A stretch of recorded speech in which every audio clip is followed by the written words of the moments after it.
Despite all of the talk, Twitter is actually doing kind of well at the moment. Musk's reign of Twitter might have started with chaos. He might have fired most of the business, and we might have pronounced it dead. But the latest data, as shared by Elon, looks to be pretty good for Twitter.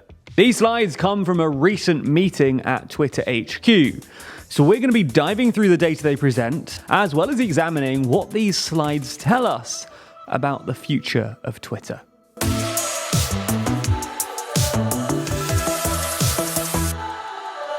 If you want more business content like this, then be sure to subscribe to TLDR Business, as we're so close to hitting 100,000 subscribers this year, and honestly, I'd love that. Okay, before we get into Musk's grand plan for Twitter's future, let's first unpack the data presented in these slides. Now, it's worth caveating all of this by saying that these slides were tweeted out by Musk over the weekend. They therefore have not only been vetted by the company's owner, but very likely try and paint him in a good light. Now, I'm not saying that anything here is untrue, but I am saying that if these weren't good slides, then he likely wouldn't be leaking them himself. Also, they do feature some truly horrendous graphs, so prepare yourself for that. You're a CEO and a billionaire. You can afford some proper y-axes, Elon. Anyway, what does all of this data tell us about Twitter under Musk? Well, the headline news is that Twitter is growing, fairly fast. Musk's slides boast that new signups are at an all-time high. The site is apparently picking up about 2 million new signups a day, significantly higher than the sub 1 million level that most of this graph experiences. Now, it's hard to gauge due to sloppy graphics, but it does seem that this upward trajectory precedes Musk's takeover. But it's still a good sign for him that people are actually more keen on joining than ever before. Now, interestingly, none of this data tells us how many people are actually leaving the platform. So it's possible that this is just a churn. But looking at this next graph, it does seem that signups are indeed exceeding departures. That's because monetizable daily active users now exceed 253 million people, which is up about 10 million from the beginning of the summer. Now, while that is a very weird time frame, you can tell by looking at this proper graph that this is a continuation of an upward trend that the app has been seeing for a while now, making it hard to directly attribute to Musk at this stage. Also, it does imply that there is a pretty high churn rate on Twitter. Remember, that first graph boasted 2 million signups a day over the last 7 days, and millions more over the few weeks before. That's a lot of signups in recent weeks and months to see a boost in daily active users of just 10 million, suggesting that either the new signups are just replacing old ones, or they're just not sticking around long after signing up. It's too early to tell for sure, especially with the quality of some of these graphs, but it seems to be a positive to mixed bag on the results. And shout out to Statista for the proper adult graph there. Regardless, these new users certainly appear to be more avid fans of the platform. That's because active user minutes also seem to be up when compared to the start of 2020, with 8 billion active user minutes every single day. And yes, sorry to bang on about the graphs, but this one entirely mislabeled the year. Just a couple more graphs before we finish. Musk's graphs also tell us that hate speech is supposedly down on the platform, as are impersonations.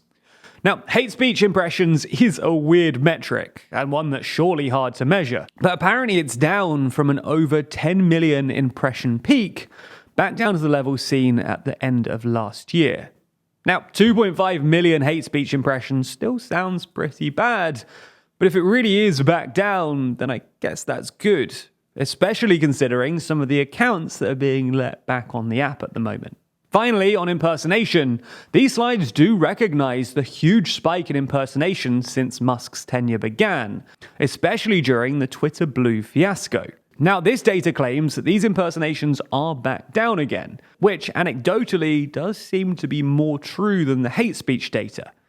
But it's also just back to the pre-chaos levels, so not quite as impressive. Anyway, it does seem that the attention Musk has brought to the app has spiked interest in Twitter. Twitter does apparently have more users than ever, and as such, people are spending more time on the site. The big issue, though, is money. In the 10 years prior to Musk's takeover, Twitter only made a profit twice. And when you factor in the extra $1 billion that they'll have to pay to cover the debts of the takeover, it does look like money could be tight. And these new users are great, but these spikes aren't necessarily big enough to tempt back advertisers. And without data on Twitter Blue signups, we can only assume that the billions of dollars in lost ad spend haven't been made up for in subscription revenue just yet. So, how does Musk plan on reinvigorating the service and making it profitable once again? Well, fortunately, we've got some more slides. And to me at least, the first future of Twitter slide here is the most interesting one. It boldly but simply claims Twitter 2.0, the everything app. Now, if this doesn't sound big to you, then I suspect you're either even more cynical than I am, or you just don't know what an everything app is yet. So, let me explain. The most notable everything app is WeChat, a truly massive Chinese social network with active user numbers orders of magnitude higher than Twitter's. And Elon's noticed, even directly referencing them and their success in the past. Now, while the name might suggest that WeChat is primarily a messaging platform, and while it did start that way, today it goes way further than just messaging. Through WeChat, users are able to play games, share photos, order a ride, get food delivered, book doctor's appointments, handle banking, and even spend that hard-earned money. As one analyst put it when speaking to Insider, if you're in China, you kind of live on WeChat, remarking that it's just like a bunch of Western apps rolled into one. Essentially, through WeChat, Tencent, the app's owners, are able to embed themselves into their users' lives, becoming an invaluable and often irreplaceable tool. So, what does Musk have planned to make Twitter just as ubiquitous? Well, it's a weird start for these slides, but advertising as entertainment? Now, this seems like a play to get advertisers back on side by seemingly allowing for better advertiser integration on the site. Okay, odd start. What's next for everything Twitter? Well, video. Now, this is an area where Twitter struggles at the moment and where I have a little expertise. Currently, Twitter only allows videos of under 2 minutes 20 seconds. Caveats do apply there. But it seems that Twitter wants to play harder into the video space. And this isn't a new idea, to be fair. Musk already discussed the idea of better video ads and using the skeleton of Vine, which Twitter bought in 2013, to build a vertical video competitor to TikTok, Reels, and Shorts. Now, that specific idea has been poo-pooed by some, but video is a powerful retention tool, so it could be a good play for the app. However, the issue here is monetization. At the moment, the only real video-related change that Musk has announced is that he'll allow Twitter Blue subscribers, sometime in the future, to be able to upload longer videos. Now, I hate to break it to you, Elon, but as a guy running multiple YouTube channels, I'm not overly tempted to pay to post our videos on Twitter in return for essentially no revenue. Especially when YouTube is paying me to post it here. Now, there is a way to make video work on Twitter, but the incentives just don't look properly aligned at the moment, and they're competing against behemoths in this space. The next idea to turn Twitter into an everything app is encrypted DMs, which is fun, I guess, especially considering how insecure Twitter seems right now. But whether you trust this team's ability to turn social media's leakiest private messaging service into the most secure, well, we'll see about that one. Long-form tweets is another new one, with this seemingly allowing people to natively post longer text segments in a more blog style. Now, this will be welcomed by some, but it does stray further away from the 140 characters of old. It also seems that this idea might have been in the works for a while, especially considering the example screenshot from the slides, which mentions 2019. But maybe this is just another year-based typo. Next is the plan to relaunch Twitter Blue. Now, this was always coming, and the featured list looks the same, so no big surprises there either. Then, finally, with no accompanying picture, is payments. And this one is the most interesting. No offense to the previous ideas, and I'm sorry for your time that we wasted getting here, but this is the only truly interesting proposal in this deck. They started out big, promising an everything app, but up until now we've only really been served up some pretty standard social media fare. And to be fair, when it comes to payments, Musk does have experience in this area.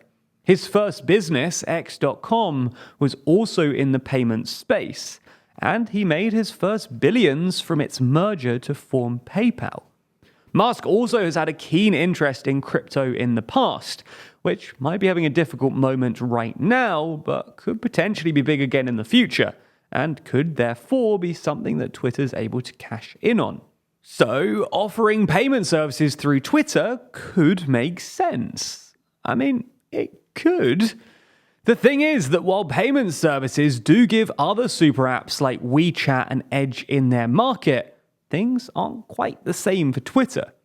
When WeChat first started its foray into the world of everything apps, the Chinese market was not only isolated from other international big tech companies, but was also reasonably underdeveloped, giving WeChat a massive first mover advantage. When it comes to the West, though, Twitter's payment app would have to compete with Apple Pay, Google Pay, PayPal, Cash App, Venmo, Paywave, and the list goes on. Not only that, but becoming an all-encompassing app requires trust and an audience. Trust in big tech is seriously waning at the moment, making it hard for anyone, let alone Elon, to break the common multi-app standard for Western consumers and convince them to put all of their eggs and data into one basket. Audience is important too, because Twitter just isn't a big app. These graphs do show growth, but Twitter has a fairly small starting point, especially when compared to giants like Google and Meta, both of whom have or previously had everything app-like ambitions. And both of these companies are far better placed to become a mega app for the West. And if they're not making it work with more users, money, staff, etc., then it doesn't look great for Twitter. Add to that, Western markets just aren't that receptive to this kind of thing. Not only are users wary of big tech these days, but so are politicians. It's very likely that any everything app wannabe would be slapped down by anti-monopoly laws. And while other companies might have got away with similar things in the past, given shifting attitudes and Musk's general penchant for making a scene, it doesn't look like this would go unnoticed by politicians. But who knows? Maybe there are other, bigger, grander, better plans to turn Twitter into an everything app. But at least for now, most of these ideas look kind of tired, and the one that is interesting doesn't even have a photo attached to it, at least not publicly. Maybe we just don't know enough though. I said Twitter was dead a few videos ago, and these graphs say that I'm an idiot. So if you want to find out if I'm proved to be a moron, then you're going to have to subscribe to TLDR Business for all of the latest updates. Subscribing and ringing the bell obviously gets you more business news, but it also gets me closer to 100,000 subscribers, which would be incredible. Thanks for your support.